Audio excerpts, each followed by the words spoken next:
Welcome back another new video. अभी हम लेके आ गए हैं बीए थर्ड ईयर के हिंदी के थर्ड पेपर के इम्पोर्टेंट क्वेश्चन। तो अगर चैनल पर पहली बार आएंगे तो चैनल को लाइक एंड सब्सक्राइब जरूर करिएगा और बेल आइकन को प्रेस कर दीजिएगा, जिससे आने वाले नए वीडियो का नोटिफिकेशन आपको तुरंत मिल जाए।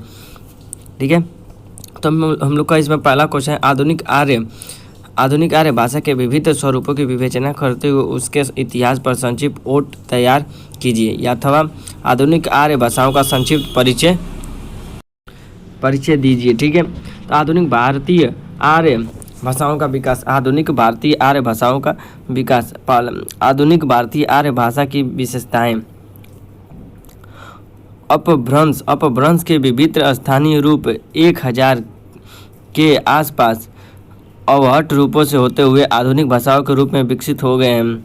आधुनिक भारतीय आर्य भाषाओं की प्रमुख विशेषताएं निम्नलिखित है। पहला, आधुनिक भारतीय आर्य भाषाओं में मुक्तव्य ध्वनियाँ हैं जो प्राकृतिक अपभ्रंश आदि में थीं। जिन शब्दों के अपदा स्वर या अंतिम स्वर को छोड़कर किसी और पर बलात्मक स्वराघात था, अनेक अंतिम दीर्घ स्वर प्राय ह्रस्व हो गए तथा अंतिम अ स्वर कुछ अपवादों संयुक्त व्यंजनी को छोड़कर प्राय लुप्त हो गए हैं। राम अब आदि प्राकृतिक आदि में जहाँ समीकरण के कारण व्यंजन द्वित या दीर्घ व्यंजन हो गए थे, आधुनिक काल में द्वित्व में केवल एक रह गया और पूर्ववर्ती स्वर में क्षतिपूरक दीर्घता आ गई। पंजाबी सिंधी अपवाद है, उनमें प्रायः प्राकृतिक से मिलते जुलते रूप ही चलते हैं। बलात्मक स्वघात वाक्य के स्तर पर संगीतात्मक भी है। अपभ्रंश के प्रसंग में कहा जा चुका है कि संस्कृत पाली की आदि की तुलना में रूप कम हो गए थे। आधुनिक भाषाओं में अपभ्रंश की तुलना में भी रूप कम हो गए हैं। इस प्रकार भाषा सरल हो गई है। रचना की दृष्टि से संस्कृत पाली प्राकृतिक आदि की भाषा योगात्मक थी। योगात्मक अपभ्रंशों से आरंभ हुई है और अब आधुनिक भाषाएं पूर्णतः योगात्मक या वियोगात्मक हो गई हैं। कुछ रूप योगात्मक भी हो तो अपवाद स्वरूप संस्कृत में 3 वचन थे। मध्यकालीन आर्य भाषाओं में द्विवचन समाप्त हो गया था और आधुनिक काल में भी केवल 2 वचन है। अब प्रवृत्ति 1 वचन की है। 8वां,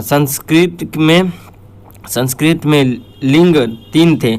मध्ययुगीन भाषाओं में भी स्थिति यही थी। आधुनिक काल में सिंधी, पंजाबी, राजस्थानी तथा हिंदी में 2 लिंग हैं। संभवतः तिब्बती, बर्मी, मुंडा आदि भाषाओं के प्रभाव के कारण बंगाली, उड़ीसा, असमी में लिंग भेद कम है। बिहारी, नेपाली में भी समाप्त होता सा दिखाई दे रहा है। 3 लिंग केवल गुजराती, मराठी और सिंहली में है। 9वां, आधुनिक भाषाओं में प्राचीन तथा मध्य युगीन से शब्द भंडार की दृष्टि से सबसे बड़ी विशेषता यह है कि पश्तो, तुर्की, अरबी, फारसी, पुर्तगाल तथा अंग्रेजी आदि से लगभग 8-9 हज़ार नए विदेशी शब्द आ गए हैं। इधर पारिभाषिक शब्दावली की कमी दूर करने के लिए नए शब्द बनाए और अपनाए जा रहे हैं। तो फ्रेंड्स, वो क्वेश्चन समाप्त होगा। उसके बाद आते हैं अगले क्वेश्चन पे। ध्वनि या स्वनिक परिवर्तन के कारण का विवेचना कीजिए। ठीक है, अथवा भाषा में ध्वनि परिवर्तन क्यों होता है तथा परिवर्तन के कितने प्रकार होते हैं, समझाकर लिखिए। अथवा ध्वनि परिवर्तन के कारणों को सोदाहरण स्पष्ट कीजिए। ध्वनि परिवर्तन की दिशाओं को प्रस्तुत करते हुए ध्वनियों में घटित अनेक परिवर्तन सामने आते हैं। यह परिवर्तन मूलतः परिणाम है। इनके मूल में कुछ कारण भी होते हैं। प्रमुख कारण निम्नलिखित हैं। प्रमुख अभ्यंतर कारण। वाक्य यंत्र की विविधता। जिस प्रकार संसार के हर मनुष्य की शारीरिक रचना अलग अलग प्रकार की होती है, उसी प्रकार उसका वाक्य यंत्र भी एक दूसरे से भिन्न होता है। परिणाम स्वरूप वाक्य यंत्र से उच्चरित ध्वनियों में भी अंतर पड़ जाता है। एक ही ध्वनि का स्वरूप एक व्यक्ति के उच्चारण में दूसरा होता है और दूसरे के उच्चारण में कुछ दूसरा। शुरू का यह थोड़ा अंतर धीरे धीरे बढ़कर पूर्णतः बदल जाता है। भाषा वैज्ञानिक इस प्रकार को महत्व नहीं देते। दूसरा, श्रोत्रेंद्रिय की भिन्नता। वाक्य यंत्र की भांति ही व्यक्ति श्रोणेंद्रियों में भी भिन्नता होती है। भाषा अनुकरण द्वारा सीखी जाती है। अनुकरण में श्रोणेंद्रिय महत्वपूर्ण भूमिका अदा करती हैं। यदि किसी ध्वनि को ठीक रूप से नहीं सुना जा सकता तो गलत रूप से सुनी ध्वनि धीरे धीरे सही रूप की ध्वनि का ध्यान ग्रहण कर लेती है। इस प्रकार धीरे धीरे ध्वनि परिवर्तन होती जाती है। भाषा वैज्ञानिक ध्वनि परिवर्तन के इस कारण को महत्व नहीं देते। अनुकरण की अपूर्णता। उपयुक्त दोनों कारणों के बीच की कड़ी अनुकरण है। हम किसी को बोलते सुनकर ही उन ध्वनियों का अनुकरण कर भाषा का व्यवहार सीख पाते हैं। कभी कभी यह अनुकरण पूर्ण नहीं हो पाता तो हम कुछ आगे बढ़ जाते हैं, कुछ पीछे छूट जाते हैं। परिणाम स्वरूप ध्वनियों के उच्चारण में भिन्नता आ जाती है। धीरे धीरे यह भिन्नता बढ़कर परिवर्तन का रूप ग्रहण कर लेती है।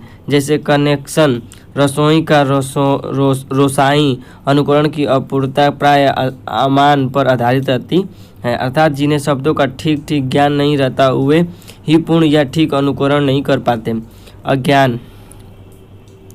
अज्ञान के कारण भी कभी कभी ध्वनियों में परिवर्तन हो जाता है। देसी या विदेशी। जिन शब्दों का हमें ठीक ज्ञान नहीं है प्रायः उनका उच्चारण अशुद्ध होने लगता है। परिणाम स्वरूप ध्वनियाँ परिवर्तित हो जाती हैं। एक्सप्रेस ओवरियस का ओरियस या ओरियस पर इन परिवर्तनों में अनुकरण की अपूर्णता तथा अज्ञात के अतिरिक्त मुख्य सुख भी कार्य करता है। प्रयत्न लाघव या मुख्य सुख। मनुष्य की यह स्वाभाविक प्रवृत्ति है कि वह उसी रास्ते पर चलना चाहता है जिसमें उसने कम या सहज प्रयास करने पड़े। मुख को सुख देने के प्रयास में हम किसी ध्वनि का कठिन होने के कारण शब्द विशेष में उच्चारण छोड़ देते हैं। यथा अंग्रेजी में टाल्क वाल्क क्नो आदि कभी कभी उच्चारण सुविधाओं के लिए नई ध्वनि भी जोड़ देते हैं। इसलिए कुछ लोग स्कूल स्टेशन को स्टेशन टेंशन या स्टेशन कहते हैं। मुख सुख के कारण कभी कभी ध्वनियों का स्थान भी परिवर्तन कर देते हैं। कभी कभी प्रयत्न लाघव के प्रयास में शब्दों को काट छाट कर इतना छोटा कर लिया जाता है कि उसे पहचानना भी कठिन हो जाता है। सपत्नी से सौ तथा अध्यापक से ईसा इसी प्रकार के उदाहरण हैं।